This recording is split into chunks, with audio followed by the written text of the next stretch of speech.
All right. Hi, everyone. Sorry about that delay there. Thanks so much for joining us for this week's Snack and Chat, Adopt for Life's weekly Facebook Live, where we explore the topics that are top of mind for our families formed by adoption, kinship, and customary care. My name is Chantal, Community Engagement Liaison with Adopt for Life. Here, as always, monitoring the chat and posting links and key takeaways from our discussions. Today we have a special, my new co-host, I could, officially announce that, Julia Ross, also from Adopt for Life. I'd like to introduce Julia, just take a moment because it's, for those of you that might not know her, Julia is a passionate advocate for alternative family building. She brings direct experience with adoption, infertility, and being a gestational carrier. She also brings a unique perspective and lived experience to helping families create alternative options for supporting children with complex needs, developed from a trauma-informed, attachment-aware lens. She was first part of the parent-to-parent community as a parent herself in 2015, and since that time has shared her insights as a guest blogger and as an active member of Adopt for Life's online communities, as well as speaking with passion and empathy on various panels and initiatives that bring awareness to the unique challenges and needs of families in the adoption constellation. So I hope you'll help me in welcoming Julia. Thank you. And today our guest is Travonne Edwards. He is a third-year PhD social work candidate in the Factor in Wentash Faculty of Social Work program at the University of Toronto. He currently holds an advanced diploma in child and youth care from Sheridan College and a Bachelor and Master's of Arts in Child Youth Care from Ryerson University. He is an experienced critical youth worker with a demonstrated history of working in various social services related settings, including child welfare and protection, education, and supportive housing for youth experiencing homelessness. His program of research aims to understand how state systems operate and how Black communities experience them to one day improve their realities and outcomes. He currently works as a project director of a research project which partners with the Ontario Association of Children's Aid Society, One Vision, One Voice, which is a program led by the Black community to address overrepresentation and experiences and disparities faced by Black Canadians. Additionally, he teaches in the Sheridan College CYC program, works at University of Toronto's Youth Wellness Lab as a doctoral research coordinator, and is a doctoral fellow at the Center for Research and Innovation for Survivors of Homicide Victims. So welcome, Travonne, and you're obviously a very busy person, so I really appreciate you taking time out of your day to be with us.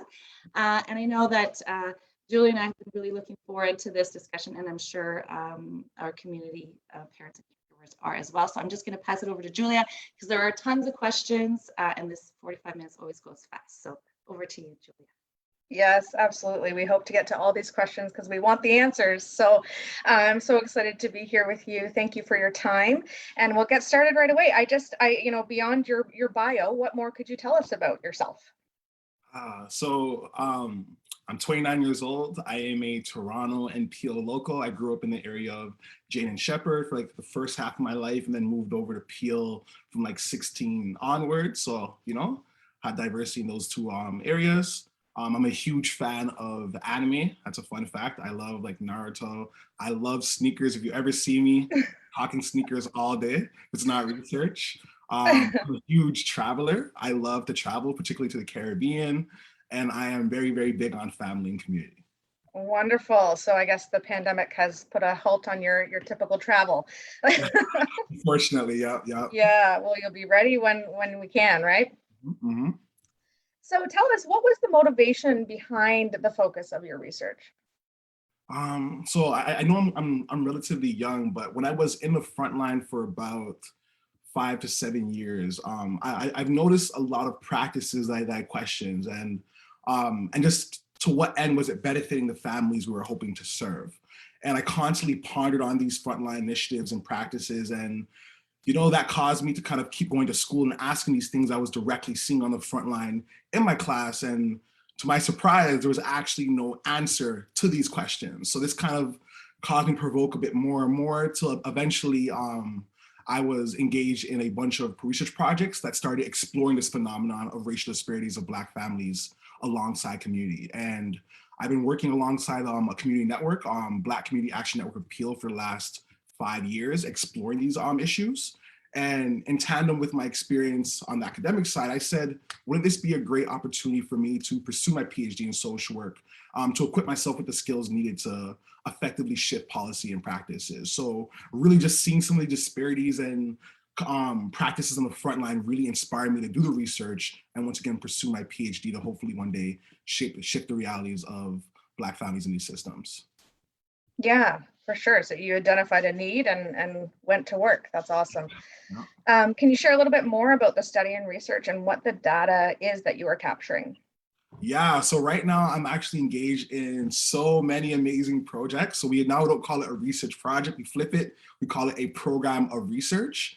And right now I would say there's like 3 major bubbles that I'm engaged in alongside my colleagues at the Youth Wellness Lab and the Black Community Action Network of Peel. The first of which is a policy kind of sphere of research, where we're actually conducting a policy analysis of the Child and Youth Family Service Act and other policies that essentially guide child welfare practice in Ontario. The second piece is we're conducting community-based research in partnership with Black Community Action Network of Peel, we call them BCAN, Peel CAS, and the Youth Wellness Lab. And we're looking at analyzing Peel's administrative data to better understand the characteristics of referrals that actually enter the system. So we know there's disparity, but we don't actually know what that disparity looks like in order to properly intervene and disrupt that flow. And the third piece is I was a research assistant on the Rights for Children and Youth Partnership Project, where we're actually conducting interviews to understand young people's experiences in 3 different systems, one of the primary ones being child welfare. And I'm also analyzing some data looking at young Black youth experiences within the system of out-of-home care placements. Okay, wow, that is fascinating. From the results of the study, was there anything that really surprised you or confirmed for you the importance of this research? And right now, a lot of my research is ongoing, so I don't have anything I would say conclusive, but Right. I can give you some tidbits across my different spheres of research. So kind of starting with that policy work, when we analyze and look at the Child and Youth Family Service Act with an anti-Black racism lens, we notice that there's a failure to actually acknowledge the history of anti-Black racism in Ontario or Canada that essentially has shaped and propelled Black families' contact with the system. Second, there's a lot of ambiguity around what it means to report and actually work with the best interests of the child. And a particular instance of that is when there are instances where the act tells you to consider race, but it isn't consistent. And it says when deemed relevant. So from an anti-Black racism framework, it's essentially always relevant to understand the race of a child in order to understand the history and see the child for who they are. That's just kind of a tidbit from that one policy work.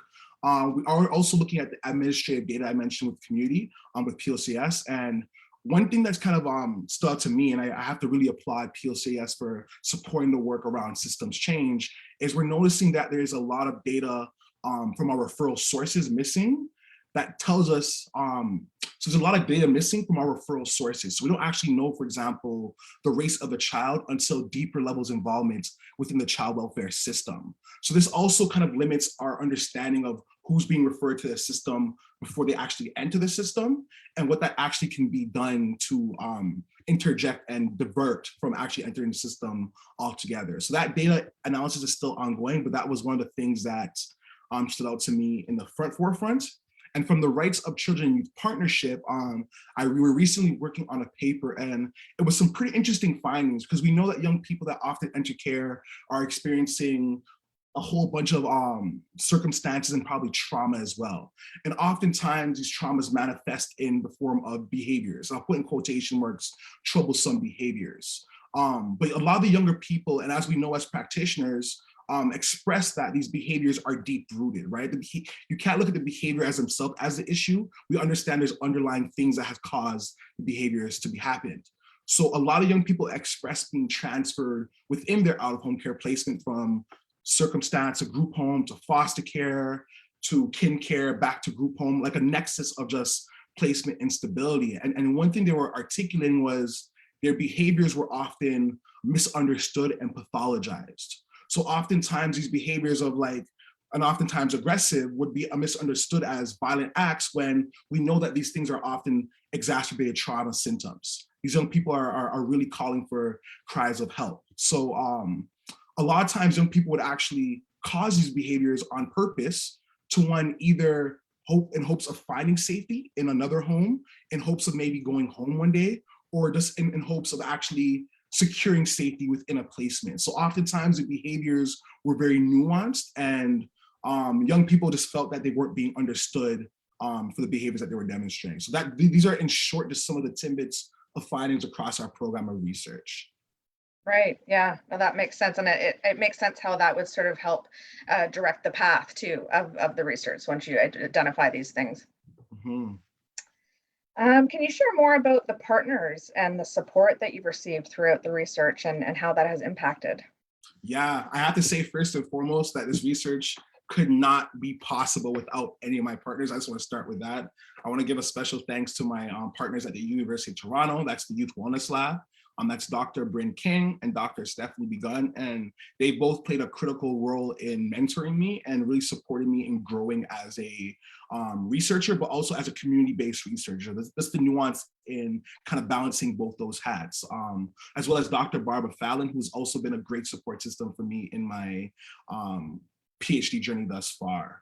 So they are like critical in just literally me being immersed, having access to data, really, and once again, challenging me and growing me as a scholar. I've also, once again, mentioned I'm partnering with the Black Community Action Network of Peel. I work closely along with Sophia Ramsey, who has been nothing but a community mother to myself, alongside Dr. Julian Hasper from Ryerson University, who's been my mentor since my undergrad and my graduate degree at Ryerson University School of Child and Youth Care, as along with Dr. Kamisha Syllabus. So all these folks have really supported me in making those relationships amongst community, have introduced me to the work, and once again have supported me in shaping the research in itself. And as of recently, through my work with the Youth Wellness Lab and BCAN, we have also partnered with Ontario's One Vision, One Voice, Keisha Facey, to really start to look at mapping the disparities within the system and better understand the mechanisms that cause disparities to happen. And one thing we're hoping to do is really take a qualitative approach and interview workers and folks in the system to get deeper understandings of how the disparities are occurring at particular decision-making points. So I think that's in short just the synopsis of some of my partners and how they've been integral to me in supporting the work. Yeah, sounds like it's been a real incredible team effort for sure. Your research talks about the need to apply an anti-Black racism lens. Can you talk about why this is so important and critical when we are helping and supporting families? Mm-hmm. I think that one of the biggest things for me is if we're unable to acknowledge the history of anti-Blackness and how this has shaped the realities and of families we serve, we are doomed to repeat history. Right? If we're unable to see race and understand its impacts and appropriately support families through culturally specific lens and not impede our own values, once again, we are doomed to repeat history. So for me, it's really around, once again, seeing the child as for who they are, as well as understanding the depths that come with a particular racial or cultural group. So it's once again, understanding them beyond just a human being or this colorblind assumption of being neutral. Mm-hmm. Mm-hmm. Yeah, it's so important to see the whole child to understand how we can fully support them and help them succeed. Mm-hmm. As customary care, kinship, and adoptive families, what can we do to help support your research? So important. So for me, once again, community is very central to the work. And I speak of community in its broadest form, whether you are part of my Black Community Action Network, whether you're part of my colleague network, whether you're part of my extended community, just in folks that are doing work and trying to shift the nature of child welfare. I would just love to be in touch with everyone, because as these things unfold, there's always opportunity to once again engage the broader community and have community provide their expertise and knowledge to help guide and shape the research. So we're hoping to actually have a numerous amount of community engagement events over the forthcoming year. And a lot of these community engagement events may be like policy forums, as well as opportunities to directly recruit young people and their families in participating in the research process in itself. So really, I'm just hoping folks might want to reach out to me. You can like just type my name into LinkedIn, on Facebook, on LinkedIn, wherever the case may be, and really just stay in touch. So when these things unfold and when the opportunity allows itself, we can kind of be in dialogue, and vice versa. If there's opportunities that the community is engaged in that they would like me to be present at, feel free to reach out and we can have that dialogue as well. That's great. Yeah, so important to be forming these important connections to forge ahead, right? Mm-hmm. When are you hoping the research will be completed, and how can we get a hold of your findings?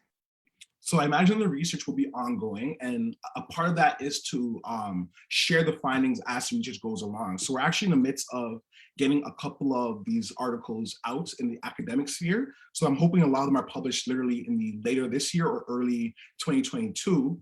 And a part of that is, one, obviously catering to the academic audience, but once again, taking those jargony academic findings and making them a lot more accessible and friendly to the broader community and audience. So I'm hoping that once again, we have these stuff done on an ongoing basis, some of our preliminary findings accessible as of later this year or early New Year's. And if you'd like to get a hold of the findings, you can once again follow me like on LinkedIn, on Facebook, or directly reach out to me, and I have no problem sending you some of the stuff that we've curated across the years previous as well as forthcoming. That's great. That's awesome. Organizations like the OCAC, Projects Outsiders, One Vision, One Voice are actively advocating and educating the public on the overrepresentation of Black families in the welfare system. You mentioned that earlier when you were speaking too.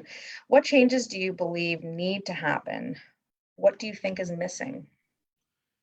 Yeah, I think it hits on a couple of levels, but one of the biggest things right now, I believe, is we need to do a serious and critical amendment of the policies to provide clearer directives to families and child welfare systems to better guide child welfare policy and practice. Right now, there's a need to update and really line out when is it appropriate to refer a child, what does that then look like, and how is this done with a culturally informed lens, given that we understand there are issues of racial profiling across Ontario, and disparities are quite present at the front door of the system when the referrals are reaching the screening area.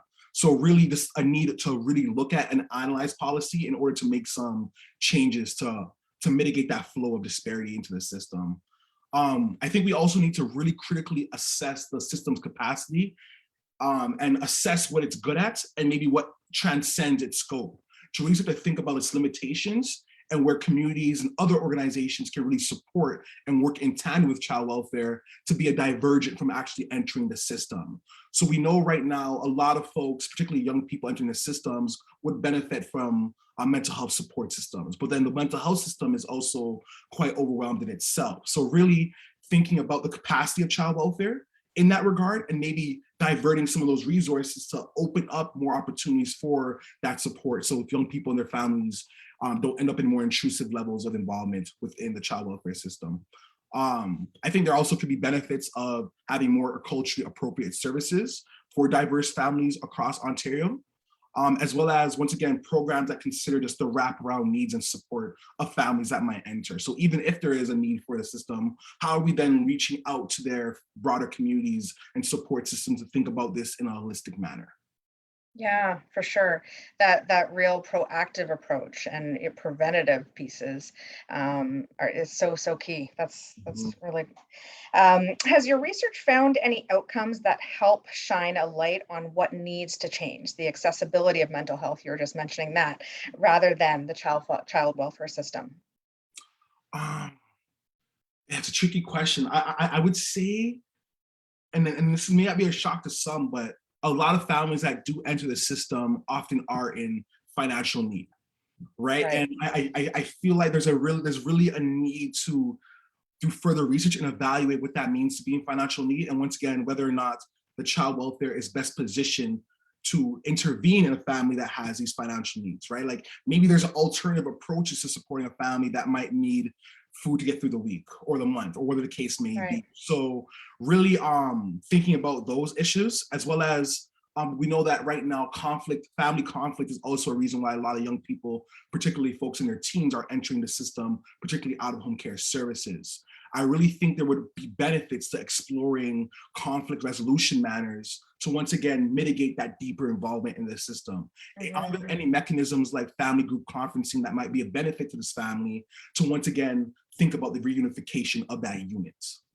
Right. Yeah. Keeping the family together and supporting that unit rather than, yeah. What are your hopes after this? What is the next step? You mentioned that you feel like it's going to be ongoing. This is sort of always going to be, there will always be work to be done, but is there sort of a first goal that you can see at the end of the light there? Or the end of the tunnel rather? Definitely. So right now I'm in the midst of my candidacy, as Chantal mentioned at the beginning. So I'm hoping that once this part is complete, I can have a clear idea of just some of the areas that really need to be tackled. In broad, I'm right now imagining that it would do around understanding just the ecology of anti-Black racism, how these things seep into policy, practice, and providing a clear framework for the social workers and practitioners to think about in being culturally responsive. So kind of having that a bit more explicit for folks to really think about what this means for themselves and their practice, working alongside these families. Also really considering, once again, when does it make sense for child welfare to be in the picture? And thinking about the characteristics of certain families, would the family actually benefit from a child welfare intervention if they're, once again, they're having family conflict resolution that might be able to mitigate it from family group conferencing, or if the family is just facing socioeconomic circumstances that might be mitigated through job opportunity or employment, right? So really my hopes are to get clarity around what are some of the things I can provide insight on, and really start to engage or continue to engage community systems leaders in making critical decisions to disrupt just the child welfare system as we know, to better shape outcomes for Black families and other young people we serve. That's fascinating. There's so many things. I've been trying to sort of take notes as you're speaking too. Like there's so much information in what you're saying about, you know, the importance of the people in the front lines really having the education and having those tools to know when to engage which organization or which system. And it's fascinating. I know I'm watching the time too here, but is there anything that you can share with us, for anybody that's listening and for us at Adopt for Life, any, real points of focus that you want us to take away? I would say a real point of focus is to really consider what is guiding and shaping your decision practices, right? Oftentimes when I reflect on my times at the front line, I would often think about things like the Duty Report or Child and Family Youth Service Act, but to be quite transparent, not really understand what that actually meant. And even now as a doctoral student analyzing this in much more rigor, I'm still quite not clear on, I'm clear on its overall aim. I'm just not clear if it's functioning as designed. And I guess I would just probe folks to really think about this guideline policy, particularly the Duty Report, and determining the eligibility of folks fitting for the system, and if that really feels true to how we serve families once they enter, right? Are there better alternatives for supporting a family or other kind of transformative ways of thinking about supporting families in our current climate, particularly given that we know a lot of times families aren't seeing the best outcomes once in the system? Are there ways that we can really think about shifting this reality in practice? And oftentimes this work is more value at the back end, but I really think it's super important for folks on the front line to be at the front and center of this thinking and shifting, because they understand the practical realities of supporting these families and just the nuance and difficulties of implementing policy in day-to-day practice, especially when you're dealing with young people that have such diverse and complex needs and family units as a whole. So I guess one point I would really like to land is really start to reflect on what is guiding and shaping our decisions, and are there ways that this can be improved or clarified? I think another critical point is really, and this will probably fit for more folks that are supporting families that are in out-of-home care services, is to once again think about the behavior deeper than just the behavior itself. We understand that behaviors are often symptoms of deeper rooted issues or troubles. So really, once again, wherever possible, not to pathologize those behaviors, but to understand where they're coming from and really intervene at the root causes wherever then possible. And once again, to understand that none of us have all the answers. And this is why it's important to engage in a community of network to really be supportive in the process of honestly transforming the way in which practice is enacted in itself. Absolutely. I think, no matter what, I think we can all agree that there's things that need a lot of attention and a lot of repair. As you said, it would be one thing if when a family was involved in a system, if there was always a positive outcome, then that would sort of reference the idea that it was a functioning positive system. But we know that is not the case. And so, yeah, it really needs to have this deconstructed and looked at, and for the benefit of the families and children always in focus, right? Yeah. Thank you so much for your time. We got through all the questions. I would also say, like, because you've mentioned a few times that this has been ongoing, and I could never really see a time where that wouldn't be ongoing. I mean, a system that is supposed to take care of kids and families, there should always be continual research on how to improve, make things better. Because currently, obviously, it's not meeting the needs. And a few months back, we had a chat with one of the founders of OCAC, and they're in the midst of sort of revamping on how kids age out and why there should not be an age, and making it a different set of strategies. Right. So it's so much of what you're doing in terms of the research is going to, spread into multiple sectors. So I think it's For sure. I think anybody who has experience working with families or is a family, or that support is not a one size fits all. So this is totally it, right? It's being aware of how we can make things malleable enough to really suit everybody. And I think what you spoke about with being really trying to be preventative in the sense of, like, do we necessarily need to engage that system? I think that is such a really, really key point. Knowing when and when not to, and what we could do in lieu of is, yeah. I think just to land another point around that is there's also a lot of benefits to understanding our limitations, right? Like my mom always said, you can be good at a lot of things, but not everything, right? So once you understand what our capacity is, it's really drawing on the strength of others, which might be a community organization, it might be another resource, but really, once again, it's understanding what we do well and where we can grow in hopes of improving that imbalance a bit. Yeah, for sure. Recognizing our own weaknesses and bringing in the strengths where needed is, that's all part of the process for sure. That's awesome. Well, I hope you don't mind, but you said to do it. So I put your LinkedIn profile in the comments, so people can go and follow you there and learn and read and be up to date on all this information. That it is critical for everyone to do their part and learn and understand. So I want to, again, thank you for taking the time to be on our snack and chat, and we hope you'll come back. Yes, for sure. Definitely. Especially once the research emerged and I have some clear findings, I would love to maybe spend some time going through some of our dissemination materials and really providing some more concrete ways in which we've found some improvements, or just ways to maybe direct future policy and practice. Yeah, that would be amazing. So anyway, you heard it all live on air. He's coming back, so stay tuned. You're committed now. I'm in.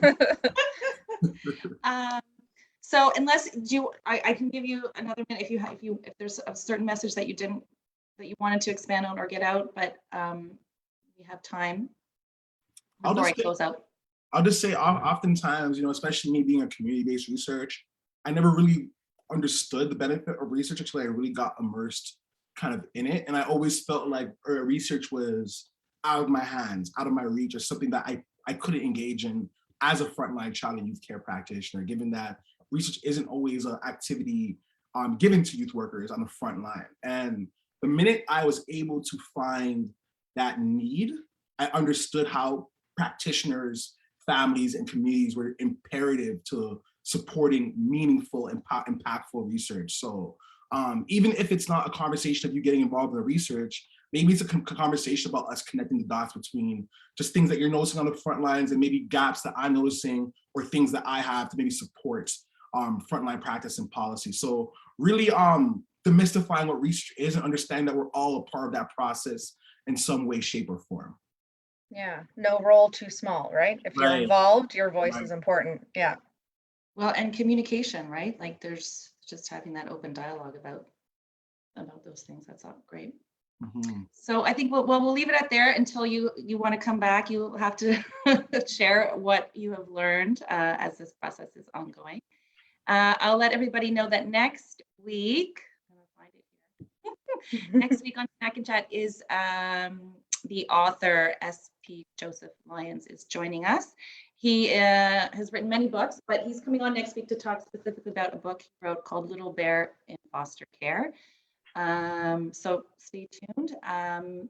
Like and follow us on our public Facebook page, and that way you won't be missing out on all the stuff that we're doing in the coming month. So again, thank you, Julia, for being here. Thank you, Travonne. Thank you. Much appreciated. Thank you all to you out there watching, whether live or on replay. We appreciate your time. Take care of yourselves. Have a good rest of your day and week. Stay safe, everybody. Bye-bye.